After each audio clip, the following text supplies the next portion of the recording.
China's economy experienced a slow recovery, resulting in numerous company layoffs and a significant influx of unemployed middle-aged individuals into the food and beverage industry. However, many of these ventures closed down after only a few months. In response, the Beijing government hurriedly implemented policies to support private businesses, but faced accusations of being too stingy and not worth discussing. As reported by the Korean newspaper Chosun Ilbo, the used restaurant equipment dealer in Beijing stated that in March, when the COVID-19 epidemic stabilized, many middle-aged people across China shifted their focus to personal business endeavors. Initially, the dealer's sales were brisk, but after 3 to 4 months, most of the restaurants he supplies shut down, leading to a surplus of unsold items. The report highlighted that most individuals who failed to establish successful businesses were between the ages of 35 and 50, mainly coming from the 3 main unemployment groups, namely real estate, information technology, and education. An example cited in the report involves a manager who left Alibaba earlier in the year to open up a chain of restaurants in Beijing shopping malls. Despite investing 2 million yuan in franchise fees and equipment installation, his more than 200 M2 shop struggled to attract enough customers, leading to a suspension of business due to the inability to pay rent. This reflects the high expectations of the Chinese public regarding economic recovery after the epidemic and retaliatory consumption. However, due to concerns about financial instability, consumption tightened, resulting in business failures. A viral video showcased the frustration of a lobster shop owner who smashed his shop in the middle of the night. He lamented that despite his best efforts, the worsening situation prevented him from supporting his family's basic needs. Some netizens said, "He is the true portrait of thousands of small restaurant owners on the bottom floor. In an era of meager profits, everyone suffers severe torments and does not endure. If you float, go bankrupt." The data from Chichacha Company revealed that as of June 27th, the number of new registrations of food service-related businesses in China reached 2.022 million. Still, the number of suspending operations or bankruptcies this year reached 365,000, accounting for the 68% of the total bankruptcies in 2022 when strict COVID control measures were in place. Apart from opening restaurants, many unemployed individuals turned to online ride-hailing.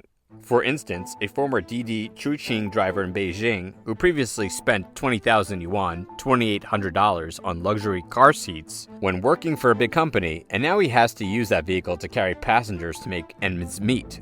On July 26th, the Ministry of Transport in China conducted more than 10 online rail-hailing platform companies, including Didi, Autonavi, T3 Chuxing, and Cao Chuxing, urging them to halt unhealthy, competitive practices. These circumstances provide insight into the challenging state of the Chinese economy. Responding to the dire economic situation, the Beijing government publishing the opinion of the Central Committee of the Communist Party of China and the State Council on Promoting Private Economic Development and Growth on July 19th, calling for the entire society to save the economy, support private enterprises, and boost consumption. The publication, consisting of 31 articles, is known as the 31 Articles of the Private Economy. However, a political scientist from Shanghai, using the pseudonym Jiang Fang, recently criticized these rescue measures in an article published on VOA. He says private enterprises and the Chinese public perceive these measures as not sincere enough, unreliable, and not encouraging. The article further claims that the government's approach lacks meaningful and substantive policies and merely relies on slogans and cliches, while insisting on maintaining party leadership over private enterprises, leading to dissatisfaction among business people and the general public. The article points out that the government is unwilling to politically acknowledge its mistakes and rectify the unfair treatment of business people. It also fails to enforce laws for protecting property and privacy or provide guarantees for basic needs such as healthcare, education, and welfare. The article points out that today's Chinese businessmen have 5 great needs. Firstly, collective claim and political recognition. Not only must the sentences of business people imprisoned in prison, such as Ren Shigang, Sun Dao, and more, be revised, but the ruling party needs to recognize their historical contributions and status, level of business community with their historical resolution texts.